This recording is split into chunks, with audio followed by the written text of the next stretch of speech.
Thank you very much. Thank you for the invitation, and thank you all for coming. Agamben treats a space of exception as a space in which people are knowingly and deliberately exposed to death. Now, for Agamben, the classic modern space of exception is the camp, and he seeks to trace a series of dots between Auschwitz and Guantanamo Bay. But I want to argue that there are other equally salient spaces of exception, one of which is the conflict zone, where, after all, people are knowingly and deliberately exposed to death through the suspension of laws which would normally offer them some protection. Yet at the same time, this is not the legal black hole that Agamben conjures with, because a flood of new law rushes in, not least in this case, international humanitarian law. But I don't want to treat the law as a deus ex machina, which offers protection to civilians and indeed combatants, although it purports to do both. I'm interested in the violence that the law sanctions, the violence embedded in the law, and the violence of the law. But equally, I want to insist that that framework of international law provides an exception to the exception. Whether we look at the Hague Regulations or the Geneva Conventions, it becomes clear that amidst all of the killing and injuring that takes place, that is allowed to take place, that is legally sanctioned to take place within the conflict zone, there is an exception to the exception. There is a safe space. And that space is what I call the clinic, the space in which all of those who are injured, taken out of combat, are entitled to be protected from further violence.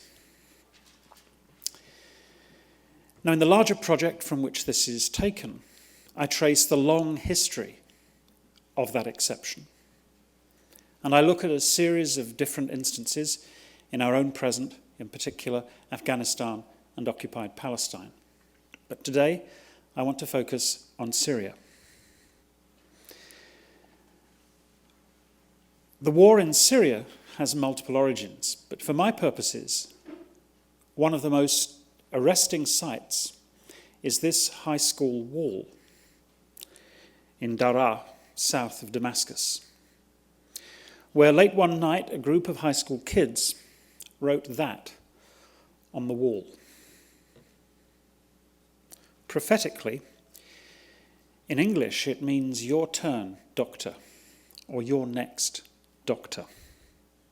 The doctor in question was, of course, Bashar al-Assad, who was trained as an ophthalmologist in Damascus and London.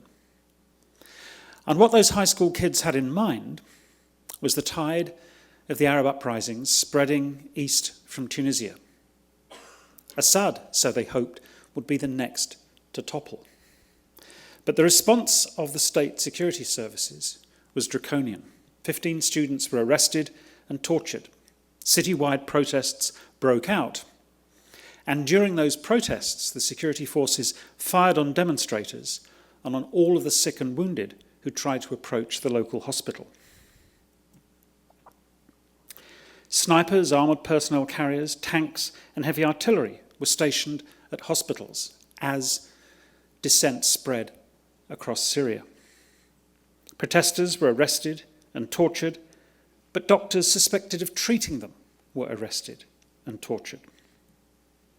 The state of emergency, which had been in force in Syria since 1962, was abruptly ended, but it was replaced by a new counter-terrorism law that criminalised all medical aid to the opposition. Now, there's a long history focusing on the logic, or what many of its critics would insist, the illogic of international humanitarian law. They fasten on the claim that one moment you're trying to kill us, but as soon as you become wounded, you're protected and taken into the hospital. We're shooting at them in order to kill them. This is obvious. One Syrian intelligence officer said, "Since you, a doctor, are stopping him from dying, you are a terrorist. For this, you will be punished." And doctors were, first by the dozen and then by the hundreds. Here is the story of Dr. Mohammed Noor Maktabi, who was murdered by Assad's security forces. When his body was returned to his family, he was a bag of bones covered in flesh. That same counter-terrorism law declared that all medical facilities operating in opposition-held areas without permission were illegal, and by implication transformed them into targets of military violence. Now, as the conflict burned, so the causes of death multiplied and intensified. And as those causes of death changed, so too did the injuries inflicted on civilian and combatant alike, moving from shootings through mortar fire to airstrikes.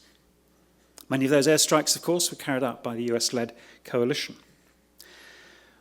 But 92% of the attacks on medical facilities, according to estimates by Physicians for Human Rights, were carried out by the Syrian Arab Air Force using strike aircraft and also dropping barrel bombs from helicopters. These are improvised aerial IEDs. Here's an image of a barrel bomb attack by a young kid. As you can see, the dead children are smiling while the living ones are crying. And they were joined by Russian airstrikes, which have also persistently and systematically targeted healthcare facilities.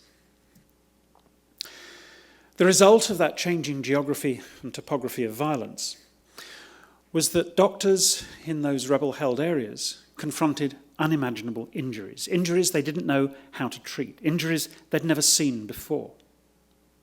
But it wasn't just trauma that confronted them, it was also the compromises that they had to take with the care of those suffering from chronic disease. We forget that people still get sick in conflict zones. They're not just injured, but they suffer from cancer, from kidney failure.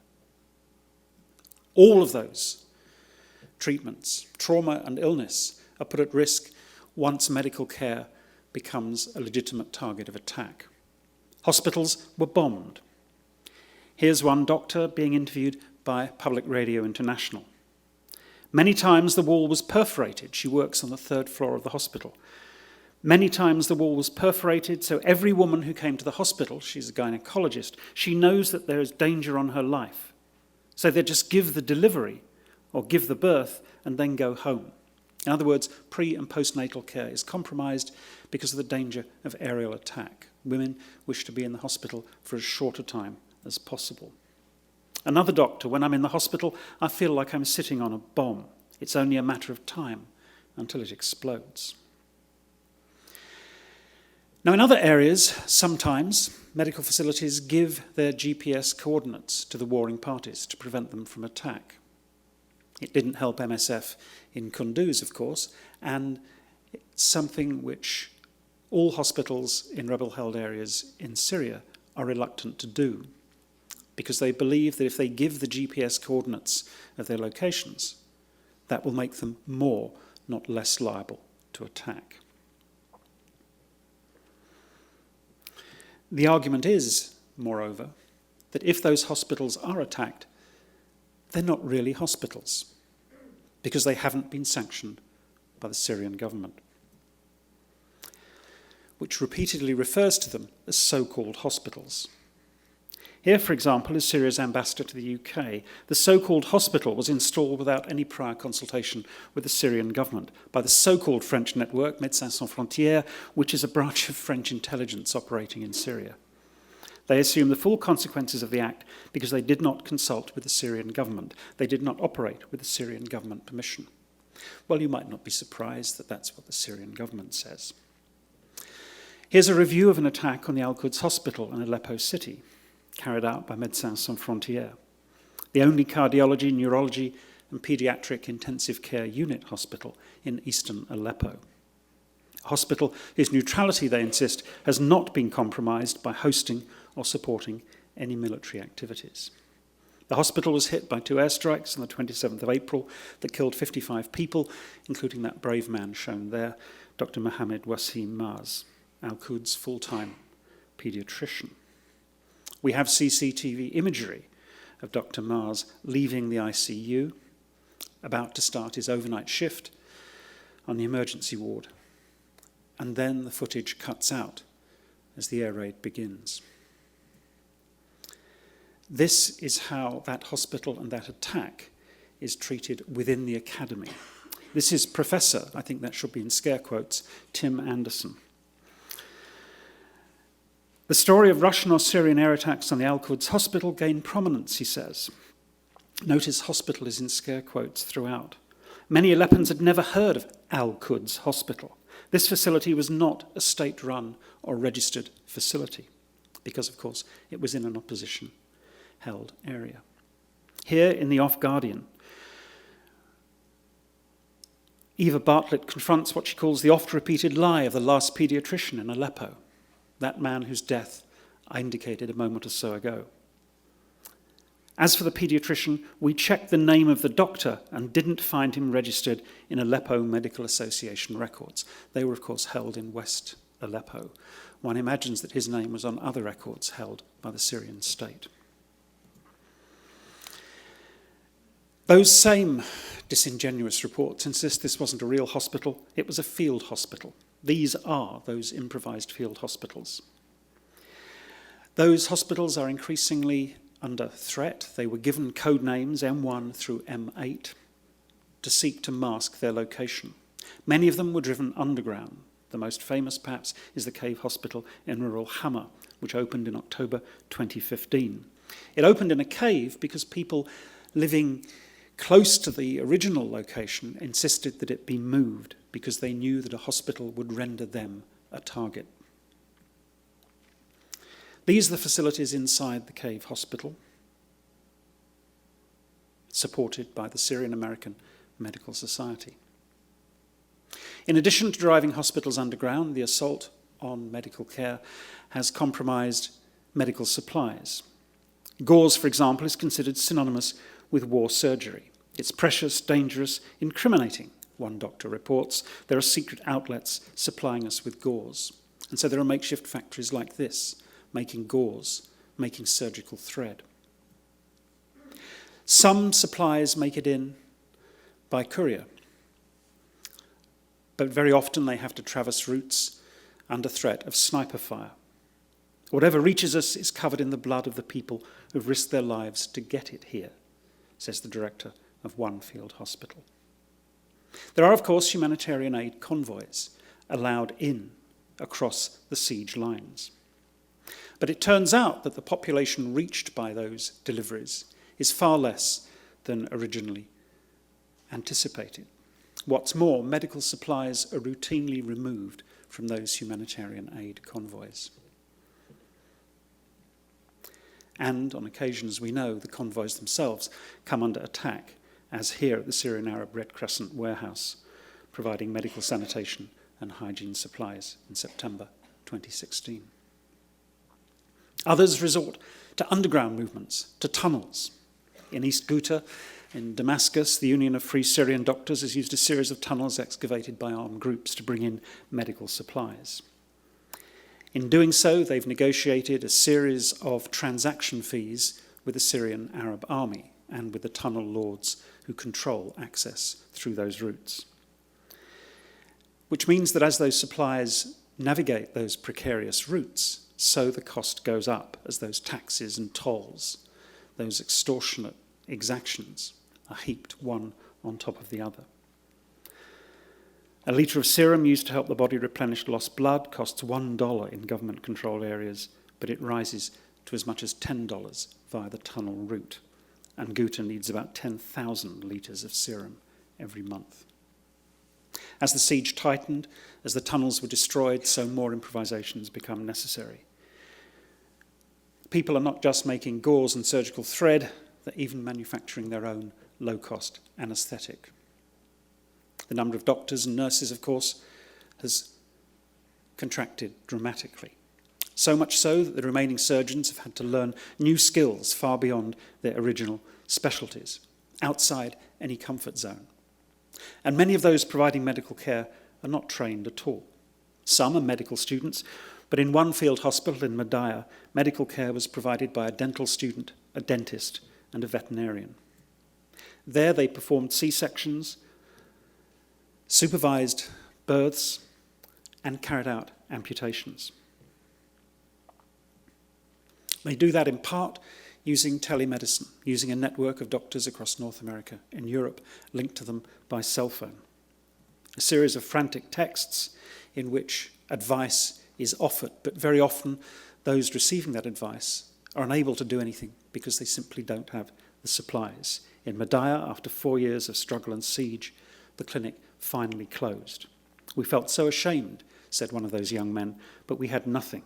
We could do nothing. We can't face staying open." This is David Knott, a surgeon in London, who supervises remote surgery in the hospital M10 via phone from his office in the United Kingdom. M10 was hit by missiles at 4 o'clock in the morning on the 28th of September 2016. It continued to be hit by multiple airstrikes in early October. "The hospital is now not usable at all," says one spokesperson. "It's not salvageable." It was attacked again on the 3rd of October with bunker buster bombs.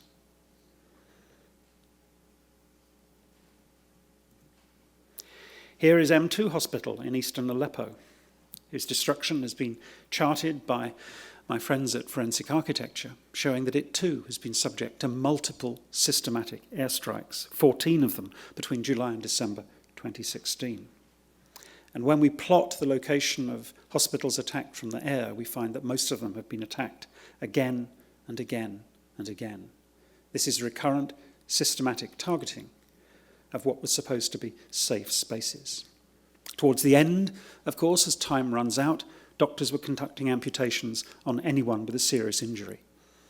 All the usual, less invasive methods were no longer open to them. And in some cases, they could do nothing at all. So the only solution for kidney patients in Ghouta, the suburbs of eastern Damascus, is delivery of dialysis supplies. But otherwise, as one doctor put it, we have to watch them die slowly in front of our eyes. Now, international law has not stood idly by. It's simply laid down. This is the United Nations insisting that there's obligations to respect medical neutrality, to prevent attacks on hospitals and doctors and nurses and their patients be respected. The UN Security Council passed a resolution in the 3rd of May 2016 calling for international law to be upheld. In the months that followed, the rate of strike on hospitals virtually doubled to one attack every 29 hours. The Cave, that underground hospital I showed you a moment or so ago, was hit by 2 bunker buster bombs on the 2nd of October 2016. Unless people feel their life is in danger as a result of those attacks, many people won't go to hospital because they know that those hospitals are targeted for bombardment. And that compromises medical care across the board. Syria's field hospitals, writes Ellen Francis, have themselves come to pose huge health risks to the people who visit them or even live near them. Residents are always begging us to go away, take your hospital away from us, or otherwise we'll be a target. Now, in the face of this, Bashar al-Assad asks what he sees as one very simple question. Why do we, which is to say, why would we attack hospitals and civilians? No government in this situation has any interest in killing civilians or attacking hospitals. So, let me try to answer Assad's question, to explain why his government and his security forces, along with their allies, are attacking hospitals. Firstly, I suggest it's a witness destruction program. Physicians for Human Rights points out that attacks on doctors silence particularly powerful witnesses,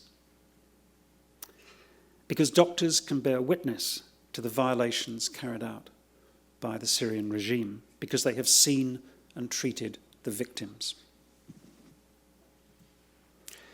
The second reason is that if you attack hospitals and doctors, it's a casualty multiplier.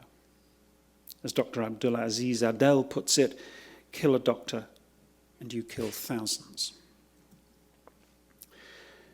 Now we know this because whenever the Israeli Defense Force attacks Gaza and attacks its power station, its only power station, it insists that it's very careful to do so early in the morning, when there's only a skeleton crew operating the power station, and that they've done that in order to minimize civilian casualties, which begs the question of why you would attack a power station at all.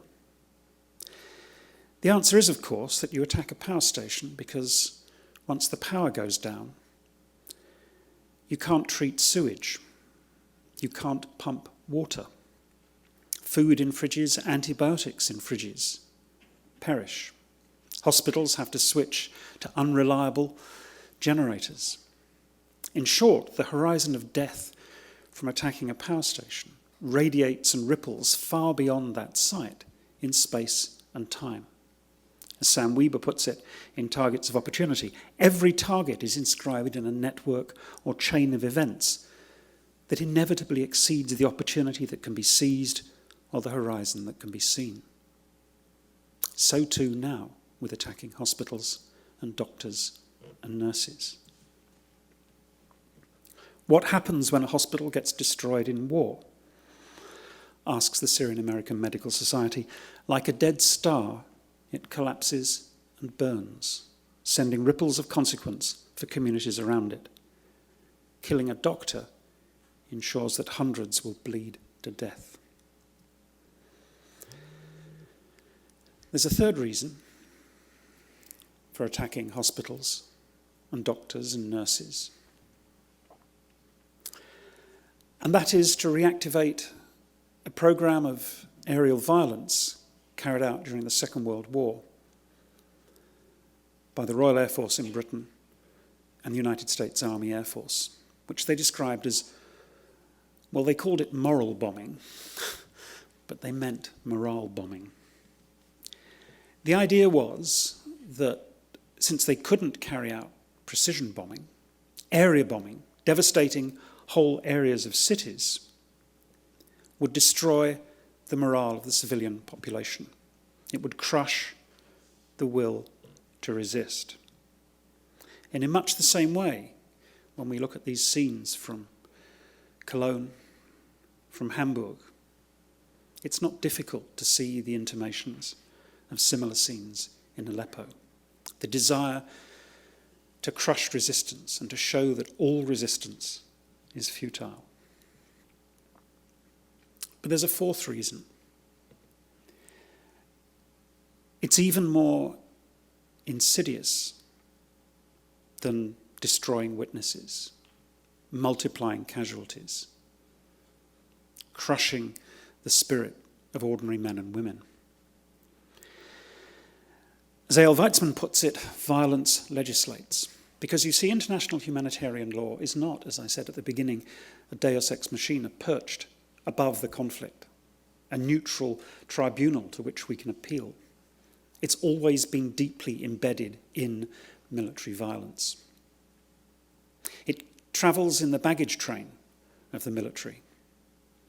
One Israeli Defense Force judge advocate explains that when you look at international humanitarian law, there's the black stuff we can't do, there's the white stuff we can do, and there's the grey stuff in between. And part of my job is to turn the grey white. So military violence is always about pushing the envelope of what is permissible. Violence legislates. Now, a group of 101 humanitarian organisations petitioned the UN, telling the UN what it surely knew, that deliberate attacks on humanitarian workers, on hospitals and clinics, on doctors and nurses, are war crimes.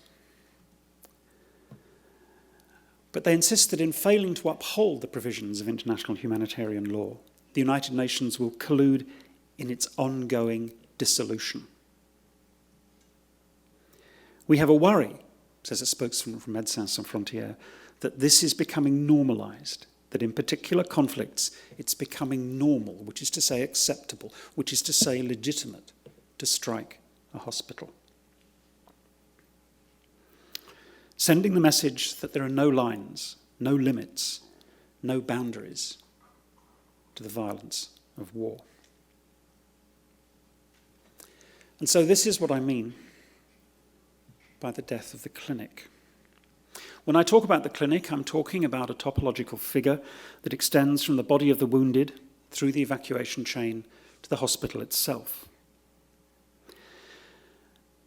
And my argument is that that clinic, which takes multiple forms over time and over space, there's a highly complicated, constantly changing historical geography to the clinic. That clinic is no longer becoming a space of immunity, of safety, an exception to the exception, but it's becoming a central target of contemporary military and paramilitary violence. And in doing so, I want to make 2 points in conclusion. The first is that those who stand against those atrocities are, in their way, treating international humanitarian law as a challenge to the sovereignty of states. This is how Adia Benton and Saeed Chan put it. The health workers claim to impartiality, that's to say the right in a conflict zone enshrined in international law to treat anyone who is wounded on whatever side.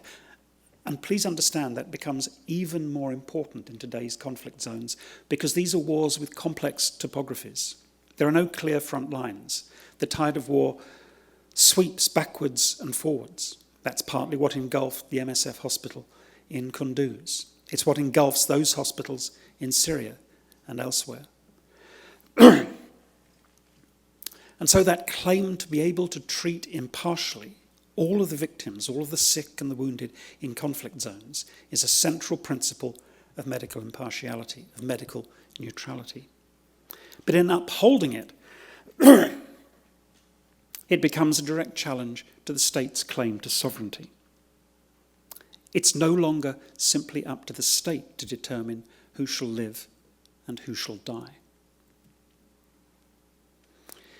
There's a sense in which, I suspect, in this dismal 21st century, that doctors, nurses and healthcare workers are becoming a different form of what Giorgio Agamben calls homo sacer. Homo sacer is an interesting phrase. He takes it from classical Roman law, the law of the Roman Republic. It means sacred man, but it also means accursed man. And so doctors and nurses, once sacred for their selfless devotion to saving lives, are now accursed for their principled dedication to medical neutrality. But it's important to understand, too, my final point, that my dissatisfaction with Agamben is not simply that attempt to limit the space of exception to the camp and to ignore the killing fields of today's conflicts. It's not just that the space of exception is not a space empty of law, because law rushes in, crowds in. These are forms of martial law, of rules of engagement, which don't limit, but which sanction and authorize violence in so many multiple ways. But my objection, too, is that those who inhabit the space of exception are not automatically reduced to the bearers of what Agamben calls bare life. They don't suffer in silence. They're not alone. And they still, against all the odds, have political agency. Thank you.